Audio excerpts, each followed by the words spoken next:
I first came across the Guðmundur and Geirfinnur case on a winter evening while reading about Iceland's crime history, expecting very little and finding instead a story that left me unsettled for days.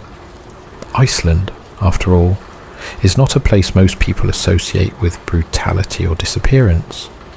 It is a country often described through images of quiet fishing villages, geothermal steam rising into pale skies, and a population so small that violent crime feels almost statistically impossible. Yet in 1974, something happened there that shattered the nation's sense of safety and has never been resolved. 2 men vanished within months of each other, leaving behind almost no physical trace. And what followed was an investigation so controversial that many Icelanders now believe the truth was not merely lost, but buried by the very authorities tasked with uncovering it.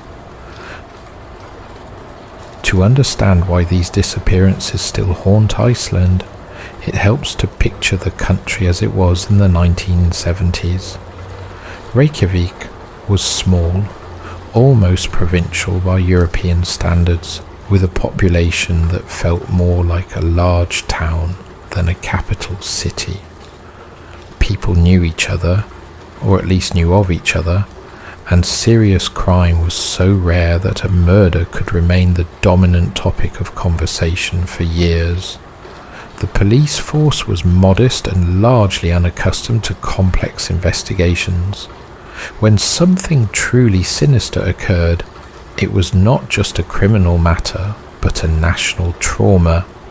Against this backdrop, the disappearance of an 18-year-old man named Guðmundur Einarsson would become the first ripple in what would soon feel like a widening abyss. On the night of January 26, 1974, Guðmundur attended a dance at a community hall in Hafnarfjörður, a town just south of Reykjavik. He was young, by all accounts sociable, and well liked, with no known enemies and no reputation for trouble. Witnesses later recalled seeing him leave the gathering sometime after midnight. He was last spotted near a bus stop on his way home. It was cold that night, the kind of cold that settles into the bones and lingers. Icelandic winters do not simply chill the air, they create an atmosphere of stillness, where the landscape itself seems to hold its breath. Guðmundur began the walk toward his home, a journey that should have taken less than an hour. He never arrived. At first, there was little alarm. An 18-year-old staying out late was hardly unusual, and his family assumed he might have spent the night with friends. When he failed to appear the following day, concern began to mount. Searches were organized quickly. Volunteers scoured the surrounding areas, combing through snow-covered paths, lava fields, and coastal stretches. The terrain around Hafnarfjörður is rugged and uneven, shaped by ancient volcanic activity. There are fissures and crevices capable of swallowing a person whole, and the sea lies always within reach, dark and unforgiving.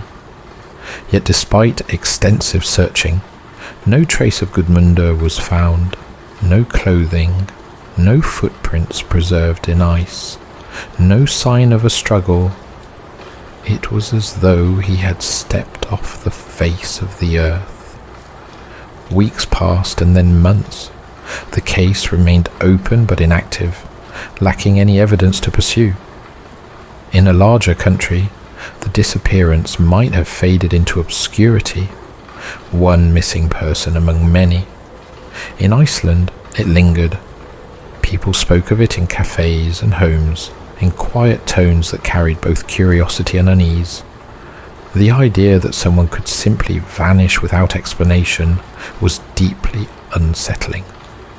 Still, time moved on, and by the autumn of that year, Guðmundur's disappearance had begun to settle into the background of national consciousness, unresolved but no longer urgent. Then, on November 19th, 1974, another man disappeared. His name was Geirfinnur Einarsson, a 34-year-old construction worker and family man living in Keflavik, a coastal town near the international airport. Unlike Guðmundur, Geirfinnur was older and settled, with a stable job and responsibilities that made sudden disappearance seem unlikely. On the evening in question, he received a mysterious phone call at his home. The caller asked him to meet at Keflavik harbour. The reason for the meeting remains unclear, though some later speculated it involved a business matter or a small transaction of goods. What is known is that Geirfinnur left his house shortly after receiving the call, telling his wife he would be back soon. He never returned. The harbour at Keflavik is a stark place at night, especially in November. The wind carries the smell of salt and diesel, and the sea presses in against the docks with a steady, indifferent rhythm. It is not a place where one lingers without purpose. When Geirfinnur failed to come home, concern turned quickly into alarm.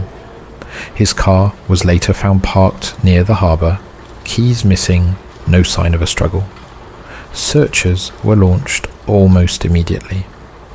Divers explored the waters around the docks, expecting perhaps to find a body that had fallen or been pushed into the sea. Nothing surfaced. Once again, there were no witnesses who could provide clarity, no physical evidence that pointed to a definitive scenario. Two men had vanished within the span of a single year, both under circumstances that defied easy explanation. The Icelandic public began to draw connections almost immediately. Two disappearances in such a small country felt less like coincidence and more like pattern. Newspapers speculated cautiously at first, then more openly. Was there a killer operating within the country? Someone capable of removing individuals without leaving behind evidence? Or were these isolated incidents linked by nothing more than timing? The police faced mounting pressure to provide answers. Iceland's reputation as a safe and orderly society was at stake, and with it, the public's trust in the institutions meant to protect them. Investigators struggled with the lack of tangible clues. In Guðmundur's case, the primary theories revolved around accident or foul play. The surrounding landscape was treacherous enough that a fall into a hidden crevice or the sea could explain a disappearance. Yet extensive searches had yielded nothing. In Geirfinnur's case, the phone call suggested deliberate action by another party, someone who had lured him to the harbour. The possibility that both men had been murdered began to take hold. Still, without bodies or forensic evidence, there was little to pursue. The investigation stalled, and for a time it seemed these mysteries might remain unsolved indefinitely. That changed in 1975, when Icelandic police turned their attention toward the country's small but active community of petty criminals and drug users. At the time, Iceland had begun to see an increase in cannabis use and smuggling, and authorities were eager to demonstrate control over what they viewed as a growing problem. The disappearances of Guðmundur and Geirfinnur provided an opportunity to link serious crime to this subculture. Investigators began questioning individuals connected to Reykjavik's nightlife and drug scene, often with little more than vague suspicions to guide them. Among those brought in for questioning were several young people whose lives existed on the margins of Icelandic society. What followed would become one of the most controversial criminal investigations in modern European history. Suspects were detained and interrogated for extended periods, often in isolation. Solitary confinement was used not as a last resort, but as a standard practice. Some individuals were held for months without charge. Sleep deprivation and relentless questioning became routine. The goal was clear: obtain confessions, establish a narrative, and bring closure to cases that had thus far resisted all attempts at resolution. Over time, the pressure began to yield results, though not in the way one might expect. One by one, suspects began to confess.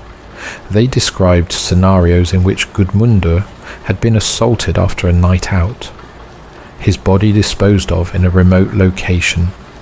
They spoke of Geirfinnur being lured to the harbour and killed during a confrontation linked to smuggling or drug disputes, yet the confessions were inconsistent, shifting with each retelling. Details changed, timelines blurred, and participants struggled to recall specifics. Some suspects implicated others, then later retracted those statements. Despite these inconsistencies, the police pressed forward, building a case that relied heavily on the words of individuals who had been subjected to extraordinary psychological pressure. As the investigation intensified, the physical toll on the suspects became apparent. Extended solitary confinement can produce profound mental effects, including memory distortion, anxiety, and a desperate desire for relief. Several detainees began to question their own recollections, unsure whether the events they described had truly occurred or had been constructed through suggestion and repetition. Still, the confessions continued, and eventually 6 individuals were charged in connection with the disappearances. Their statements formed the backbone of the prosecution's case, even though no bodies had been found and no forensic evidence tied them directly to the alleged crimes. The trials that followed resulted in convictions. Iceland, at last, had an official explanation for what had happened to Guðmundur and Geirfinnur. According to the court, both men had been murdered, their bodies disposed of in remote areas that had yet to be located. For many citizens, this brought a measure of closure, yet beneath the surface, doubts persisted. The lack of physical evidence was troubling enough, but the circumstances under which the confessions had been obtained raised serious ethical and legal questions. Over time, those questions would grow louder, eventually leading to one of the most significant miscarriages of justice debates in Icelandic history. Even now, decades later, the landscape where Guðmundur was last seen remains stark and silent, shaped by volcanic rock and winter winds that seem to carry echoes of unanswered questions. The harbour at Keflavik continues its daily rhythms, boats coming and going as they always have, yet the memory of a man who walked into the darkness after a mysterious phone call lingers like a shadow. What truly happened on those nights in 1974 has never been definitively established. The official narrative exists, but it is one built on foundations many consider deeply unstable. In Iceland, a country defined by both natural beauty and isolation, the disappearances of Guðmundur and Geirfinnur endure as a reminder that even the most peaceful places can harbour secrets that refuse to surface. And as I began to dig further into the case, reading court transcripts, investigative reports, and personal accounts from those involved, it became clear that the story was far more disturbing than two simple disappearances. It was not merely about men who vanished, but about what a society will do when confronted with the intolerable uncertainty of not knowing. The more one studies the case, the more it becomes apparent that the investigation itself developed a gravity of its own, pulling people into a narrative that hardened over time, regardless of how fragile its foundations were. By late 1975 and into 1976, Icelandic police had assembled what they believed was a coherent account of both disappearances. According to this version of events, Guðmundur had encountered a group of young people after leaving the dance in Hafnarfjörður. An altercation allegedly followed, possibly fueled by alcohol and minor criminal activity. In the narrative constructed through confessions, Guðmundur was said to have been beaten severely.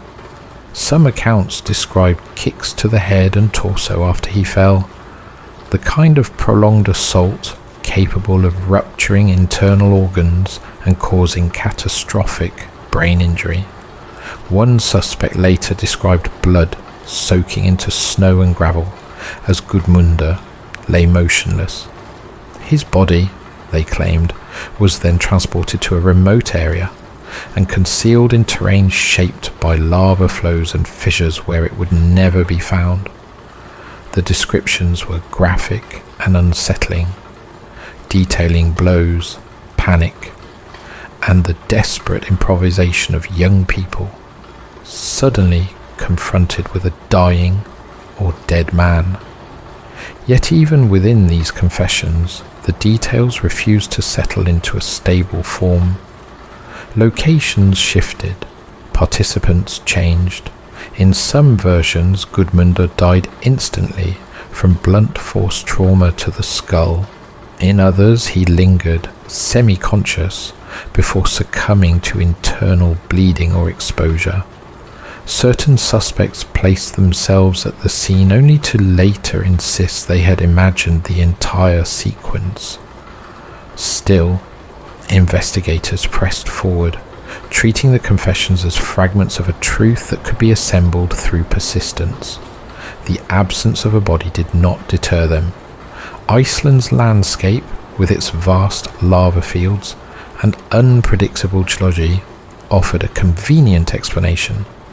It was entirely plausible, they argued, that a corpse could vanish there permanently, swallowed by crevices or buried beneath shifting layers of volcanic rock and snow.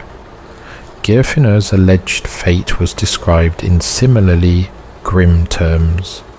According to statements obtained during interrogation, he had been lured to Keflavik harbour under the pretext of a meeting related to smuggled alcohol or hashish, commodities that circulated quietly in Iceland at the time, despite strict regulations. When he arrived, an argument supposedly erupted. Some confessions claimed he was struck from behind, perhaps with a blunt object. Others described a more prolonged assault involving fists and boots, blows delivered with increasing desperation as the attackers realized the gravity of what they had begun. There were descriptions of blood pooling on cold concrete near the water's edge, of a body dragged toward the harbour and disposed of in darkness. Certain accounts suggested the corpse had been weighted before being thrown into the sea. Others claimed it was transported elsewhere. No version aligned completely with another, and despite repeated searches of both land and water, nothing was ever recovered. The gory elements of these confessions were difficult to ignore. They painted vivid scenes of violence, skull fractures, broken ribs, the wet sound of impact against bone, the metallic smell of blood mixing with sea air. Yet they remained uncorroborated by physical evidence. No traces of Guðmundur's blood were found in the areas described. No sign of a struggle at Keflavik harbour could be confirmed. It was as though the violence existed only in words, repeated so often under such pressure that it began to feel real to those speaking them. Several suspects later stated they came to believe in their own guilt during the interrogations, convinced that if the police were so certain, the events must have occurred even if their own memories failed to produce clear images. This phenomenon, now recognized in psychological studies of false confession, was not well understood at the time. In 1970s Iceland, the priority was resolution. Solitary confinement played a central role in shaping these outcomes. Some suspects were held in isolation for extraordinary lengths of time, in one case exceeding 700 days. Cells were small and sparsely furnished. Human contact was limited to interrogators and occasional legal consultations. Sleep was frequently disrupted. Under such conditions, the mind begins to fracture. Time loses coherence. Memory becomes unreliable. Several detainees reported experiencing vivid dreams and hallucinations, waking unsure whether what they had imagined was distinct from reality. In that fragile mental state, repeated questioning about specific scenarios can blur the line between suggestion and recollection. Investigators, convinced of their suspect's guilt, pressed for details, and details emerged, sometimes spontaneously, sometimes in response to leading questions.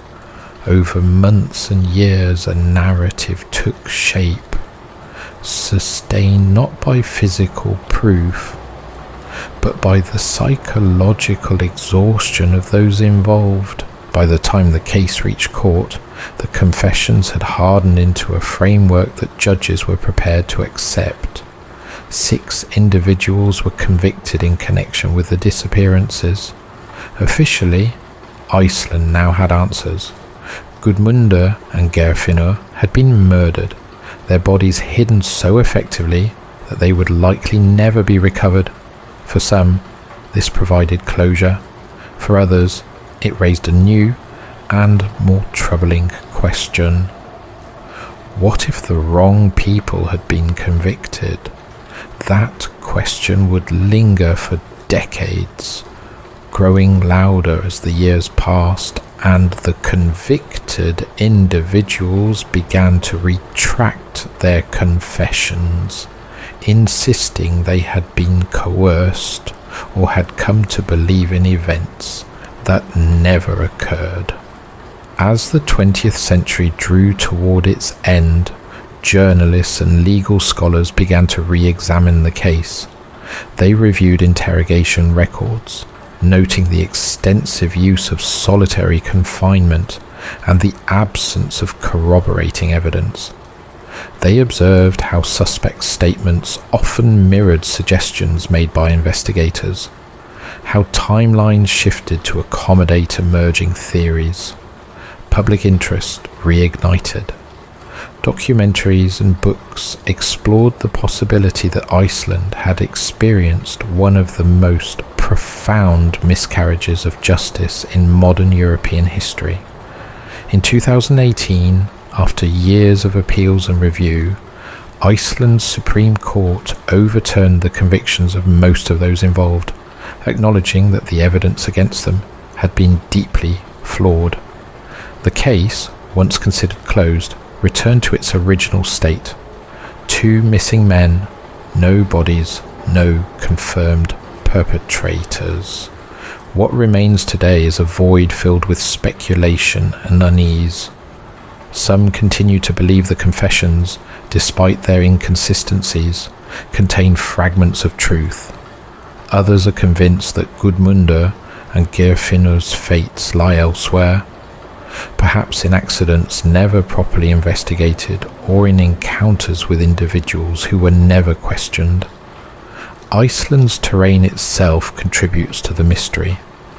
Lava fields stretch across vast areas, riddled with caves and fissures capable of concealing remains indefinitely. The ocean surrounding the island is cold and deep, preserving secrets beneath its surface.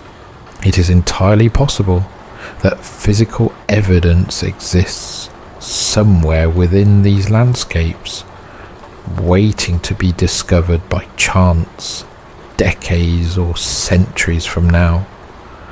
There is also a more intangible dimension to the case, one that lingers in the collective memory of Iceland. In small communities where stories travel quickly and endure for generations, unexplained events acquire a resonance that feels almost supernatural. Some who have studied the disappearances speak of a strange stillness associated with the locations involved, as though the land itself holds memories it cannot express.